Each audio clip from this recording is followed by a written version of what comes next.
So we got a massive update, guys, and things are moving so quickly. We broke the news about that emergency executive order, which was signed into law and went into force this morning. We also brought you guys the full press conference just a short while ago, and also told you guys about the lawsuits which Mike DeWine was hit with as a result of the ban. But now things are moving so quickly, and the very day that the ban was set to start, a judge has actually blocked the ban. Now, breaking news from NBC4. A Franklin County judge temporarily halts the governor's executive order aiming to ban intoxicating hemp products. The ban was set to take effect today after several companies sued Governor DeWine over the order. We thank you for joining us for NBC4 at 5. I'm Jennifer Bullock. I'm Jared Smalley. NBC4's Anna Hoffman was inside the courtroom for today's hearing, and she joins us now live from the courthouse with more on this. Anna? Jen and Jared, when making his decision, the judge said he feels the governor is adding new definitions that do not exist in Ohio Revised Code. He also said he agrees the plaintiffs would face irreparable harm. The judge gave the governor's team a lot of back and forth on what the exact definition is of intoxicating hemp. The governor's team is arguing that this executive order is necessary because they're seeing increased reports in children being harmed by hemp. A big point of contention is what the governor calls the adulteration of hemp products and advertising geared toward children.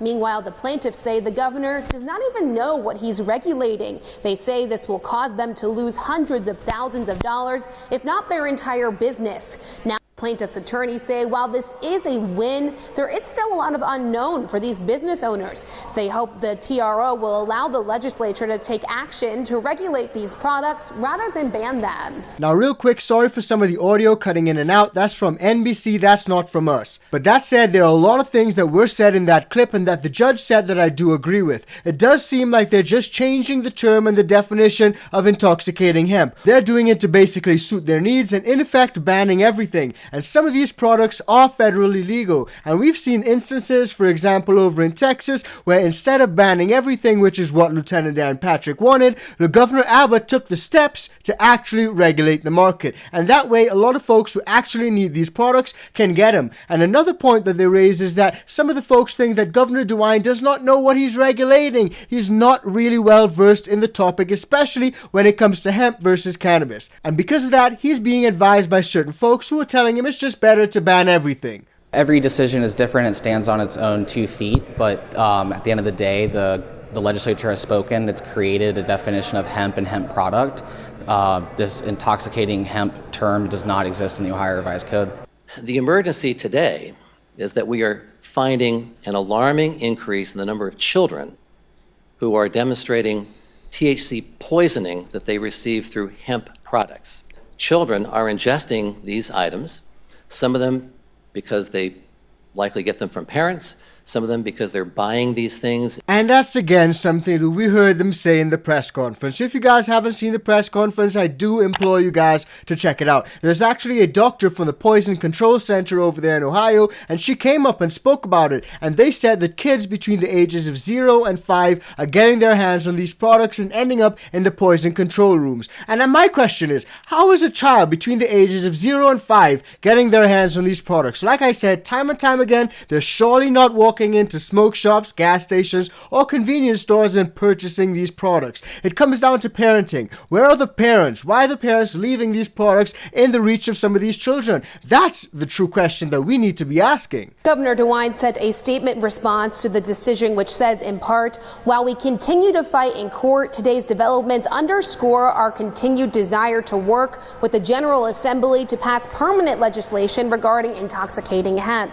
The temporary restraining order is set to last for 14 days. The judge set a hearing date for October 28th. So this restraining order, which blocks Governor DeWine from actually implementing that ban, is not permanent. It only lasts for 14 days, which is pretty interesting because the ban itself is also not permanent. It only lasts for 3 months or 90 days. But over that 90-day period, a lot of these businesses will suffer, and a lot of them will have to trash a lot of those products, as you guys would have heard in the press conference. They're actually actually urging some of these folks to hand some of these products in to law enforcement so that they can be disposed of properly. But just think of it, in a situation where a lot of your revenue is generated from those very products, you're going to trash them. How are you going to pay rent? How are you going to pay salaries? How are you going to pay all your overhead expenses that you will have to pay for a period of 3 months without some of your most popular items? It's really going to be devastating. Ohio headlines: the judge has temporarily blocked Governor DeWine's emergency ban on intoxicating hemp products. Last week, Governor DeWine signed an executive order that would ban those products from being sold in stores, citing the fact that he believed the products were harmful to children. Following that order, a lawsuit was filed from multiple businesses saying the order was unlawful and it would put them out of business. After hearing arguments today, a judge blocked the governor's emergency ban and has a restraining order in place for 14 days. Today would have been the first day the ban was in effect. A preliminary hearing for the lawsuit is scheduled for October 28th. Now here's my thing, guys. If it's all about the kids, you guys heard them in the press conference. They pulled up a bunch of gummies and a bunch of kid snacks. And if it's so about protecting the children, then why don't we regulate it, put age caps on it? Because what's the alternative? Ban everything and push a lot of people to the black market? That seems a lot more dangerous to me. I mean, I'm just saying. Breaking news right now on 10 TV News at 4. A Franklin County judge has paused the governor's ban on intoxicating hemp products. This means retailers can start selling the products again for now. This ban would have applied to THC drinks, snacks, and any other edible elements. We're going to have more on next steps ahead on 10 TV News at 6.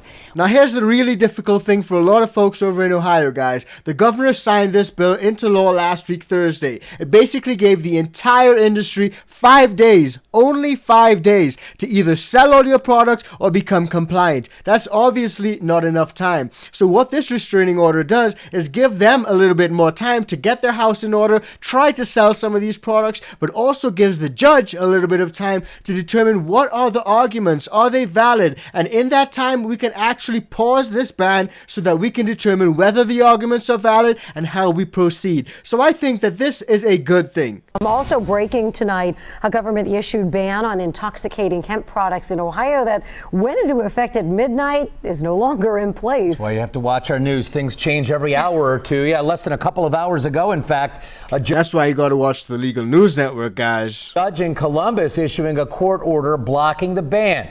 WLWT News 5's Todd Dykes live with the ping pong back and forth in this big decision today. Todd?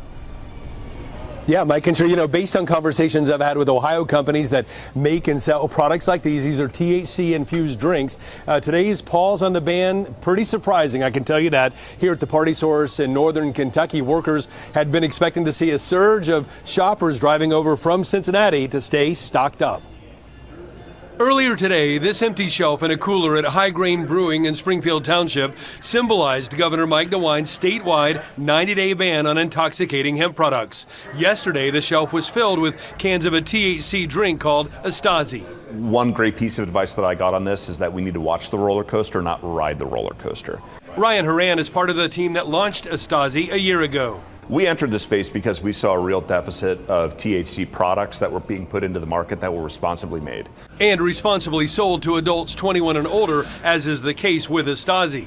Horan says the fact that unregulated, intoxicating hemp products, especially marijuana-like gummies, have ended up in the hands of kids made the governor's temporary ban less painful. I think the governor's move comes from exactly the right place.